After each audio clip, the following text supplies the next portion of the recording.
First things first, you already win. You already him. You don't gotta pretend. Fuck them, you already king. You stay real, you confident in your skin. It's all now. Sit in the power that you already in. This the story of a master from a true Bedouin, far away from home than few ever been.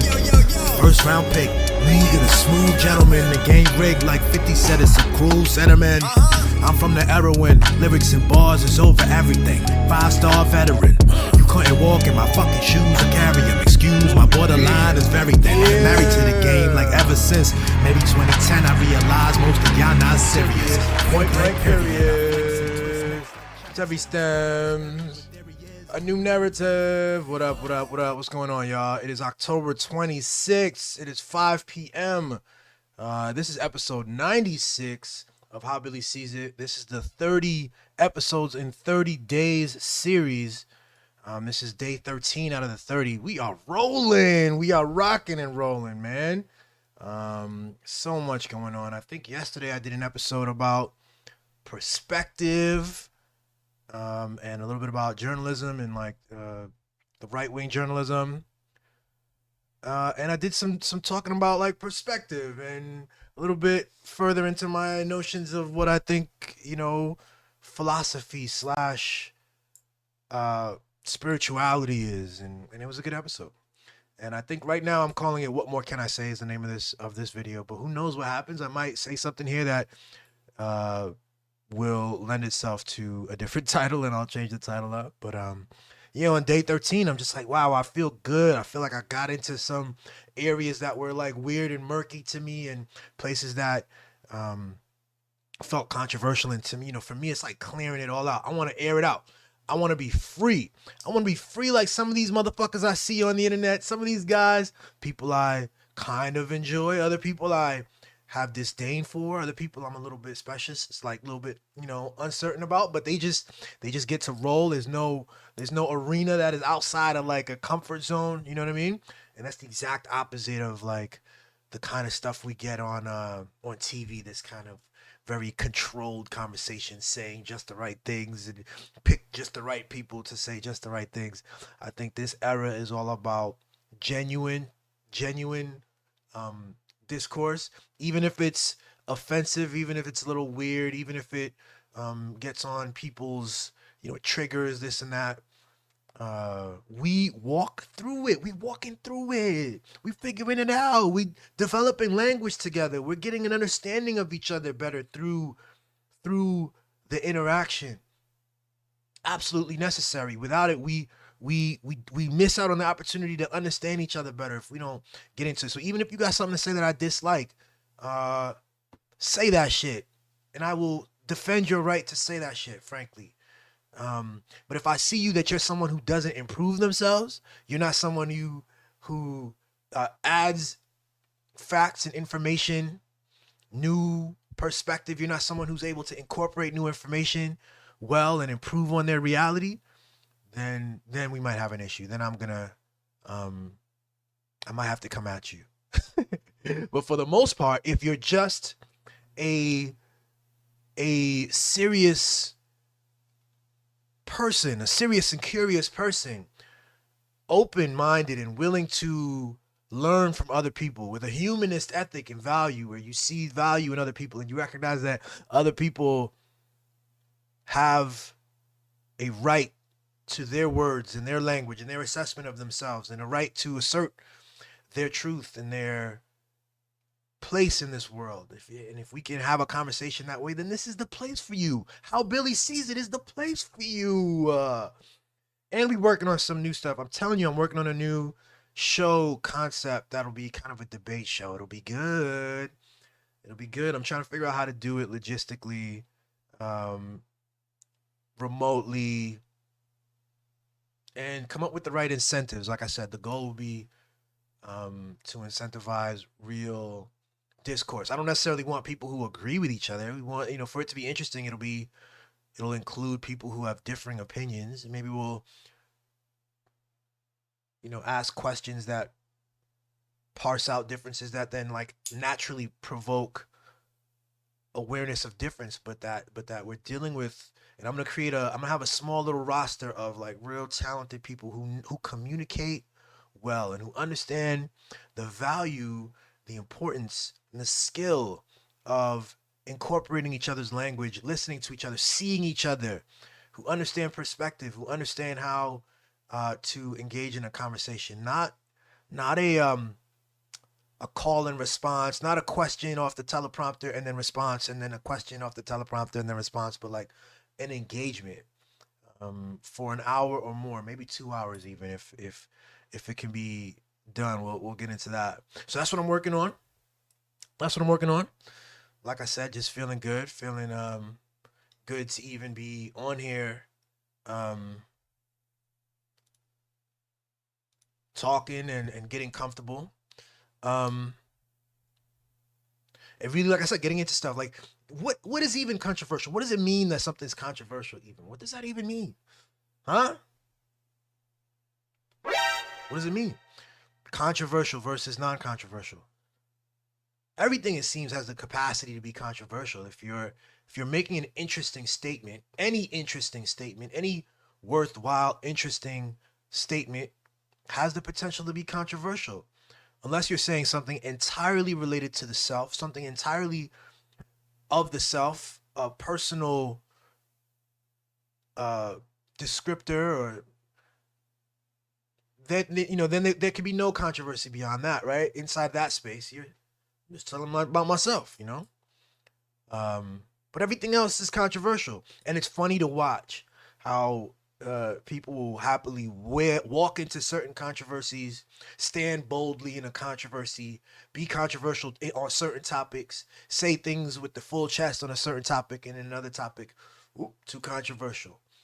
To me, that's a really cool way to know the self, actually, right? Understanding that everything's one thing.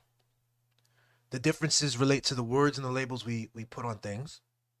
And what are the things that I get nervous about? What are the things that I'm avoiding?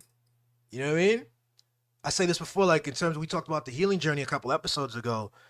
One path for me to learn about myself has been just on social media.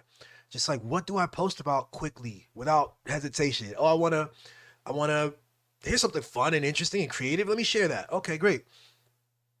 Years ago, there would be like philosophy related things about love and expression and community, and I wouldn't share that.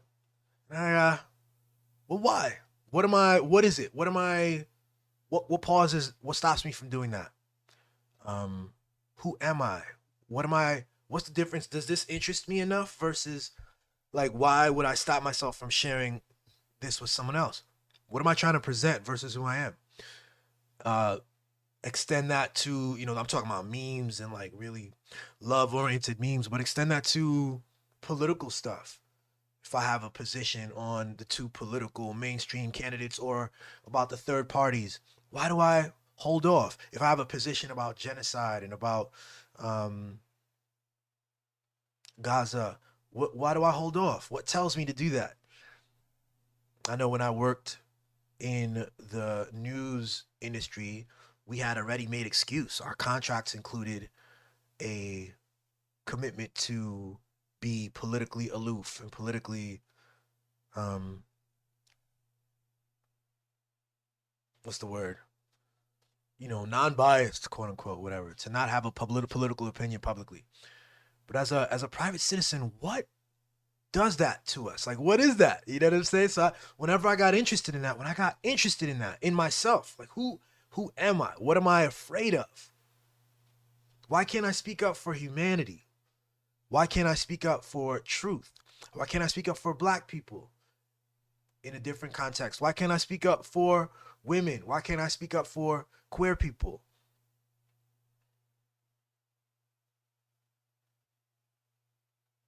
And I think, real talk, I think a generation ago, for some people to really get to know themselves, for them to have enough friction and clashing with the world to have a clash and get to know itself, to notice the behaviors, you'd have to go on a journey. You'd have to go out somewhere. You'd have to like hitchhike across the country and have experiences and learn about yourself through these things. You'd have to what's the word when you get on a boat you're not supposed to be on? I forget the word for that.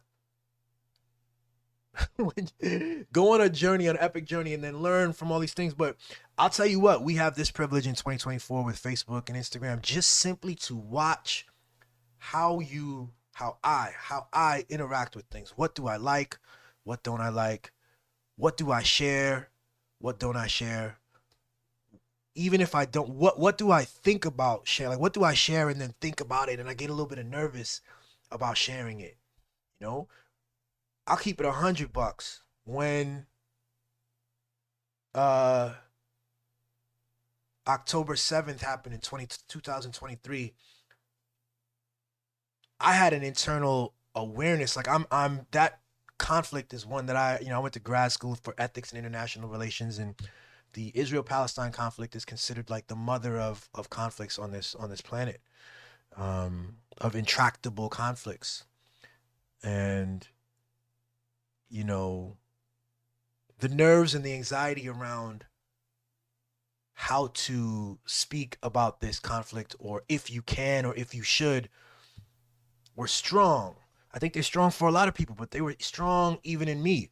My background in the political world, and then my background in the media world, we get all the signals to be careful here, because this is some testy stuff. It's very complicated, and and remember that our ally is Israel, and if you watch your language, because criticizing the Jewish state could make you an anti-Semite and this and that. And that stuff is spoken explicitly, and it's given to you very implicitly. It's very implicitly this sense of better to let the experts talk about this. The clowns on television are experts, by the way. Or, it's out of your control. You can't control it anyway, man. Come on, man. Pick something you can control so you can get some, because you're just going to frustrate yourself. You're going to put yourself in a weird position. You might lose employment.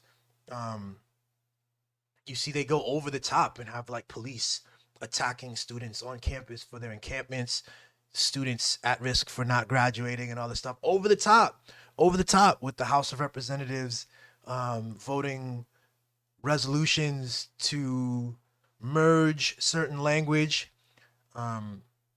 merge a political ideology with a religion, so that we can't parse it out properly and have a proper and honest conversation.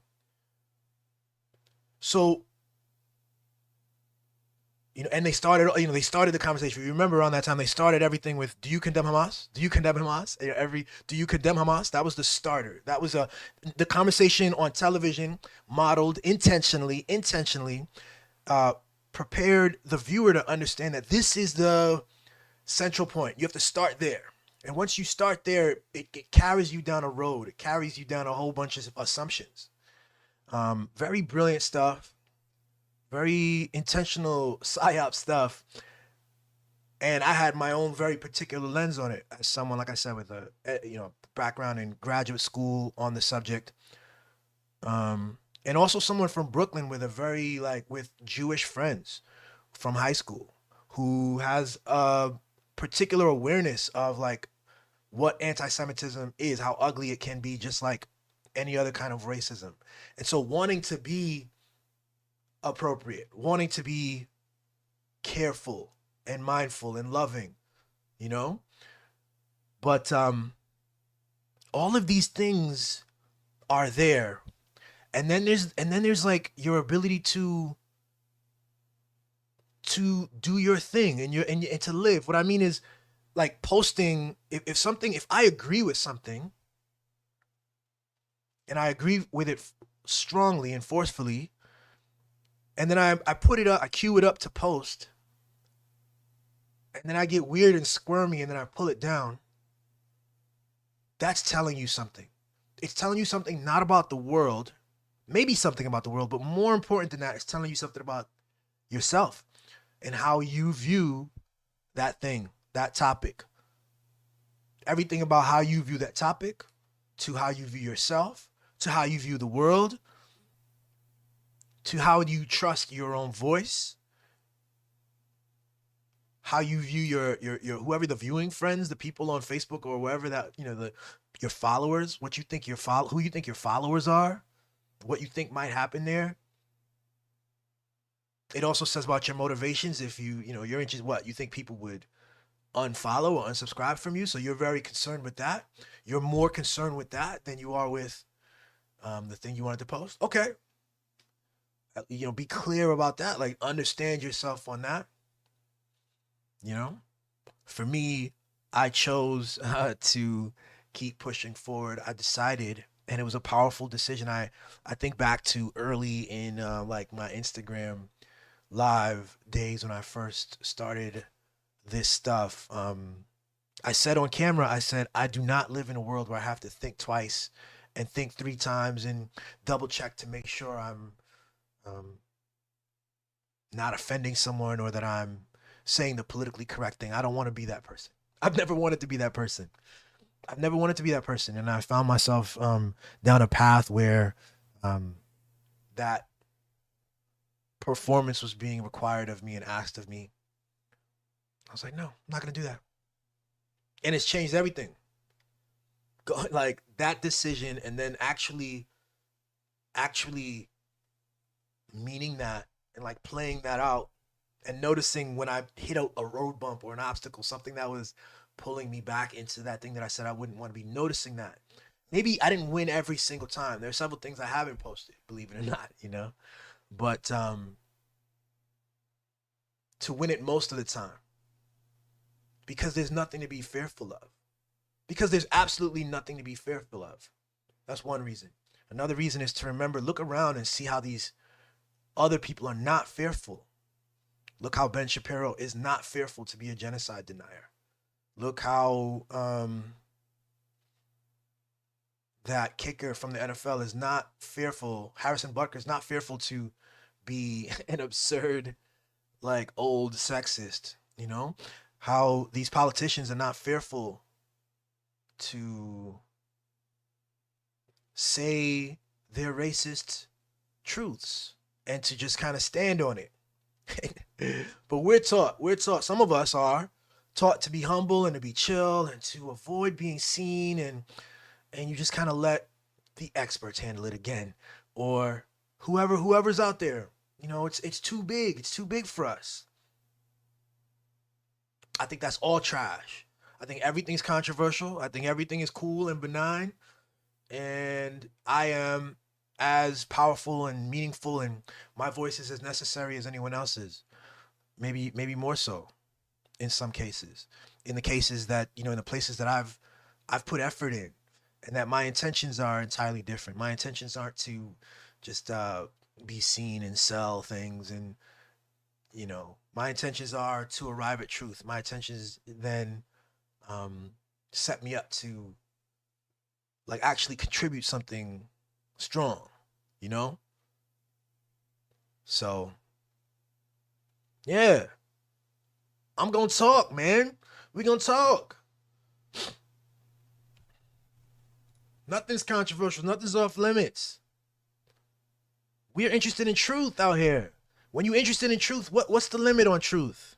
There's no limit on truth. The more you get into it, you realize that everything that you get into is the starting point of an entirely new thing. That's how brilliant it is, man.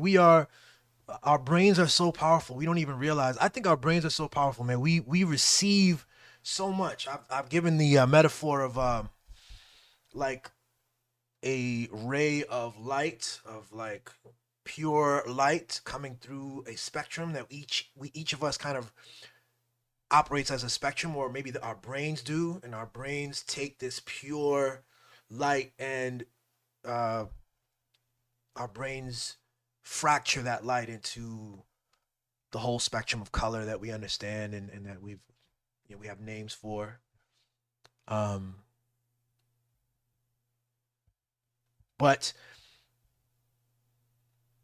these are all like metaphors to talk about something. Everything is insanely more complicated. Every leaf is insanely, has this whole story about the nature of the tree that it's on. And our descriptions of everything from what a human is to what animals are to macro and micro economics, psychology, and all these theories about gender and love. Like,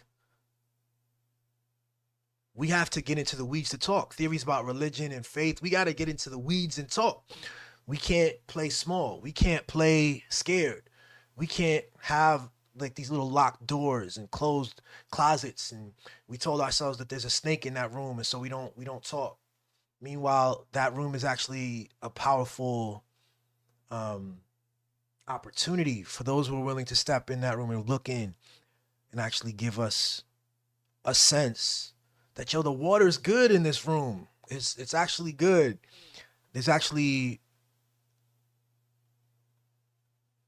a depth of our experience in these places, man. So, and we have to collide with it. My experience will be different from yours, and we need that collision, and we need the collision to help us even further understand. Like I've talked about, like words, like to understand that the description that I have for that room, or the description I'll have for anything, any experience of mine, will be different from your description, and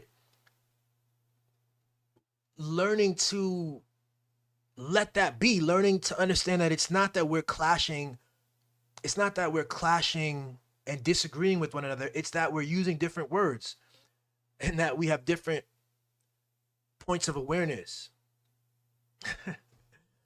and that our different like accounts, rather than clash, they can intersect and they can merge and they can interweave. In fact, they do. They are. Like, that's what is. That's what is, right? It's all one thing. They are interweaving our sensibilities. They are doing that every second of the day. It's only our stories. It's only the story we have about each other, the story we have about language, the idea that there's one word that you should be using. I'm looking out for, instead of accepting your words, understanding that the words are separate from the things. I have to make sure that you and I are on the same page, make sure that you say the words that I say.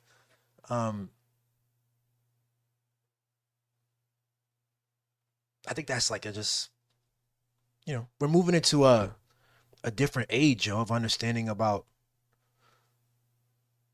words and communication. And I'm excited to be a part of it. That's why we do this podcast, yo. Applause for that. That's why we do this live stream. I got some cool guests coming up too, yo. Some people I had on in the past are gonna be on.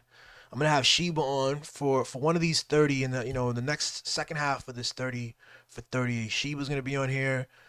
Um, I'm hoping to get James Shelby from Tune the Fork back on here. Um, and a couple other people, yo. I don't want to say their names before before I book it. We'll book them and we'll get them on, and we'll keep rolling.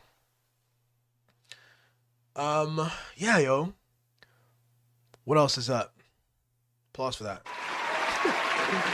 What else is up? Today we are going to a Halloween party. Actually, it's gonna be a lot of fun, yo. Excited. There's a Halloween little house gathering. Um, with some old friends, and Sheba and I are going as The Rock and Kevin Hart from Jumanji. It's gonna be dope. I think I'm playing The Rock. I think they got me as The Rock. Sheba's gonna be the little Kevin Hart. You know what's scary? Sheba does a decent Kevin Hart impersonation, but what's even scarier, she does a more than decent Kevin Hart like face. You know that face Kevin Hart does, where he's like confused and his eyes get to like a little bit put too close together. Um, Sheba does that face mad good. It was scary. We actually went to get some of our costumes earlier this morning. We were in the costume shop, and she put on this little safari hat from one of the pictures of Kevin Hart in Jumanji, and then she did the face, and it was too much. It was way too much. I had to tell her to cut that out. Sheba says, "Let's put the reference up. Let's see. Jumanji, Kevin Hart, and The Rock." Yeah, here it is. Why is this picture so small, yo? I'm trying to get a larger picture, babes. Give me a sec.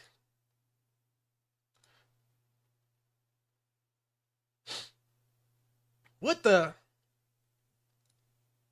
Now the internet's just acting slow. Here, let me just do this. Zoop. Let me move. If we go to this, there we go. That's what we got going on. I'll be this guy. I actually have an old costume of it's like it's set up where it looks like there's this monkey carrying me. You know, it's got like fake arms and I put myself through and I'm like the legs of the thing. So I'm gonna be The Rock standing on the shoulders of this like monkey character from Jumanji. And this is the face. That's the face that Kevin does. I'm sorry. Yeah. That Sheba does when she does her Kevin Hart face. This is the Kevin Hart face. It is now pretty iconic. Yeah, we'll have some pictures, yo. You'll see that when it's ready, when we get that. Let's go back to Billy. It's gonna be fun. Originally, we were gonna do The Fifth Element. I was gonna be the white guy character. I forget his name. And Sheba was gonna be Chris Rock or Chris Tucker. She was gonna be the Chris Tucker character. But then that got nutty. We were trying to find the hair thing for Sheebs. We thought we could do some kind of like cool Egon kind of deal from Ghostbusters, but it got a little messy. So we went with The Rock and Kevin Hart. It's gonna be fun. It's gonna be funny. Yeah, yo. We got 26 minutes. You know what? I think that's solid. That's the episode. We're gonna put some clothes on and head over to that party, actually. Yeah. Thanks for tuning in, y'all. Peace and love. Remember, it's all one thing. Remember, you see what you're looking for. And I keep winning. It's definitely all one thing, yo. I keep winning. Lot of love, lot of energy. Be safe. Take care of each other. Peace. It's all one thing. Try to speak, but the words and the thought took flight now. Sweaty, but can't pause, it'll wipe down. You pray for the day you flow with a hype crowd. Now they hanging on your every word and slight sound. Maybe these critics is wrong, maybe you twice as strong. What if every fear and doubt was gone? I'm up first, bright from dawn, like fuck you with yawn. I squeeze life, pythons bite when the mic's on. Peace, I might respawn. I hook left with the right arm, living in 5-star, ring the alarm. My full nature is still greater, I'm twice born. Inevitable, that's the fucking level I'm on. Picture me lost, I'm differently raw. Been through the muck, most y'all instantly boss. Now I'm strictly the boss, drippy, hood hippie couture. Feeding these bitches till it's ripping they jaws. For y'all fans of the bullshit, me flicking it off. I damage your whole clique, these clowns really pissing me off. My verse is heat, and scripted is law. Like, bitch, you fucking know who you singing across? Huh? Okay, you got their attention now, bro. I keep winning. You just gotta keep showing them what it is, man. Keep winning. Your shit different for real, though. I keep winning. Yo, stay away from the politics, I keep winning. Dude. They still not getting the message, kid. I keep winning. They still don't understand where you coming from. I keep winning. But make sure you secure the fucking ground. I keep winning. I see the growth, keep going. I'm through playing it low.